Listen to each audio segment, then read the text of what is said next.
Welcome back to Relationship Growth. Today I want to talk to you about why the thing that is bothering you and the thing that you're arguing about in your relationship is likely linked to things that happened earlier on. And I'm going to give two client examples as I go through this. So the first example I have is I have a client who came to me to deal with anger and rage and just living in a constant state of fight in his nervous system. And what would happen is he would have any sort of little critique, little criticism from his wife or somebody else, but typically from his wife. And he'd fly off the handle because it just felt like to him, like, I just can't please you. I can't do anything right. It's never enough for you. And as we started to slow it down and pull it apart, he was able to see how it wasn't about the thing in the moment that was being critiqued. It was the thing in the moment and how it was linked to all these things that had happened to him when he was younger, to him in his younger adulthood, to him well before he even got married. And I thought it was just a good point to bring up because so often we get frustrated with our partner, not realizing that it's not what's happening between you and your wife. It's not what's happening between you and your girlfriend. It's all those things that happened before that are hitting up on that same wound. So in somatic work, we use this model called the stream of life. And I love this. It's such a great visual. Imagine your life is this stream. It's your nervous system. Your nervous system is a stream. When something happens that is traumatic, whether it happened in early childhood or later in life, and the definition of trauma being something that was too much, too fast, or too soon for your body to properly regulate. So this could be something that you may consider a big T trauma, experiencing a sexual assault, experiencing a really bad, horrific car accident. It could be something like that, or it could be like a little T trauma, right? Being picked last for the team. It could be always walking on eggshells at home because mom was just really defensive and you felt like you could never please her. So whatever it was for you, I want you to think of these things as branches and boulders that get thrown into your stream of life. And as we know, when there's a boulder in a stream, as the water starts to flow down the stream and it comes to that boulder, it starts to change the way the water moves. So the water starts to turn.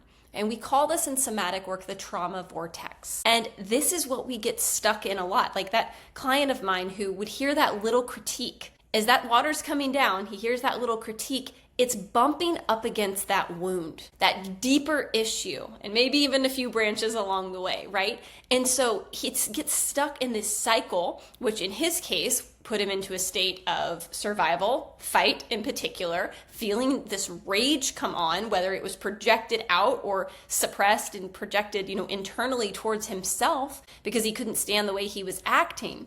But he wasn't realizing that it wasn't just the thing in the moment, right? It was that thing that had happened in the past or those things that had happened in the past. So in somatic work, what we do as somatic practitioners is we bring in what's called the counter vortex, what's called safety in your nervous system. And then we pendulate between the two. We go into the activation, we go into safety, and we go back and forth. And over time, this counter vortex overtakes the trauma vortex and we get the boulder out. And that is how we truly renegotiate what's happening in your system. But what tends to happen is we just relive these cycles over and over again in relationships, not understanding that the fight isn't necessarily with the person in front of you. It's with all the things that happened earlier on that were too much, too fast, or too soon for your body to properly regulate and for you to deal with. And this is why you can do all of the cognitive work in the world. You can have a killer mindset. You can have a high level of self-awareness. You can use all the logic and reason, but still fly off the handle when you get triggered. Because the trauma, the experience, these things that happen, they don't just live in our head, they live in our body and they live in our nervous system. And so we need to address that root cause and get the boulder out in order for the stream to flow. And another client, something that came up recently, we were talking about something and I was having him go into his body, bringing in the nervous system, having him notice something in his body. And I asked him in session as he was noticing a lot of tension in his chest, and he noticed that this tension was really spreading. And I was like, I'm curious, is there any kind of image or memory here?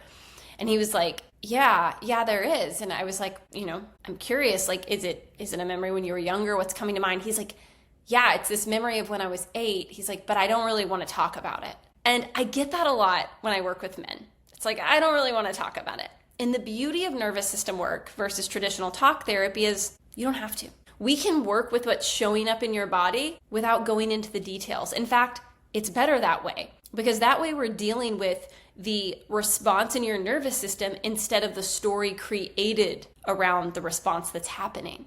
And the reason I bring this up to you is I was looking recently at the suicide rates among men. And men are 4 times more likely than women to complete suicide. 75% of suicide deaths are men. And it's the leading killer of men under 45. And this stat should alarm you. More than 60% of the men who died by suicide had access to mental health services in the year before their death. So these men they're seeking help. The question isn't, well, why aren't men getting help? It's, well, why isn't the help helping? What is it about this traditional therapeutic system that's not serving men? And I truly believe it's the nervous system piece. Now, don't get me wrong. Women need it too.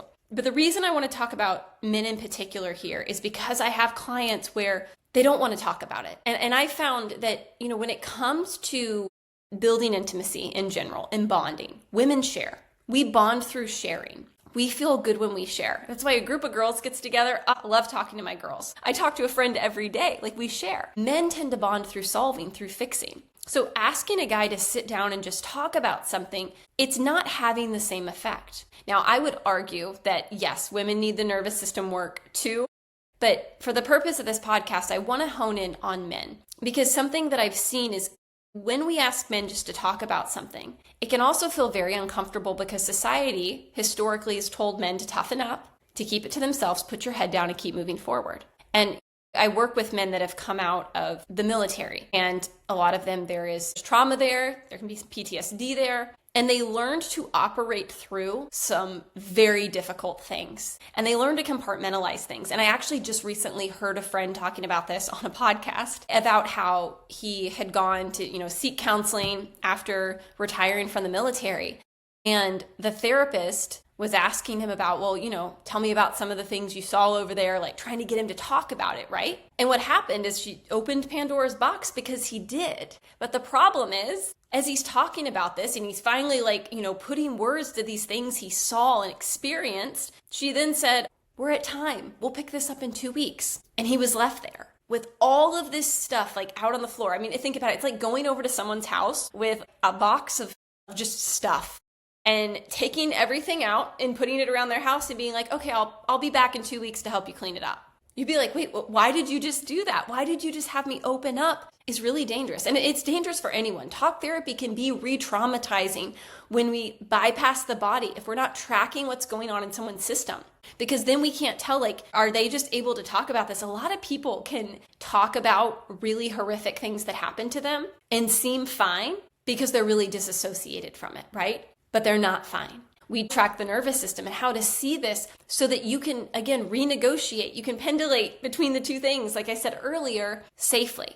And we can do it slowly. We can do it in a way where those things that are really heavy that you're carrying, you're able to put down. We're not throwing them all over the house and making a mess and oh, time's up. See you in a few weeks. No, we're going slow and we're dealing with them. And the beauty of it is, guys, is you don't have to talk about it in details because I'm going to work with what's going on in your body. And I'm really excited to offer this. I'm doing a I'm doing a free 3-day intensive, December 8, 9, and 10. It's called Undefeated. And in this intensive, we're going to be talking about what it looks like to lead a relationship in this modern age. And we're going to talk about how the losing strategies in conflict come into play in relation to survival responses in your nervous system, and how survival you, that part of you that has these patterns that protected you at some point, isn't serving you.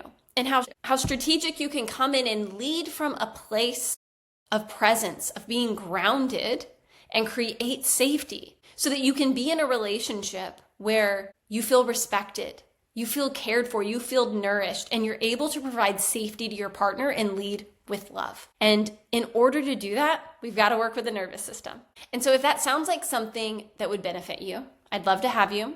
Men, you can click the link in the show notes or comment the word lead on any of my Instagram posts. And if you're listening to this and you're like, that sounds like me, there are these little things that happen that I just fly off the handle. Or I've noticed that, when I get frustrated, I get really frustrated. I take it out on my kids. I take it out on my wife. I just feel like I can't have that deep intimacy with her. It's something's blocking it. It's not there. Or maybe like we're living like roommates. We're so cold to each other. I can't connect. If any of those things resonate with you, please reach out to me at support@lilyrachels.com, because I would love to chat with you about what it could look like to deal with those things, not from a talk therapy standpoint. Yes, we will talk, but not from that traditional standpoint, but from working with your nervous system and getting those boulders out of your stream so you're no longer bumping up against them in your relationships. If that sounds like something you need, send me an email. Thank you for listening to Relationship Growth. If you enjoyed this episode and you're a fan of the show, please subscribe and leave us a review. If you'd like to connect, you can join me over on Substack or follow me on Instagram @LilyRachels. Let's build love that grows.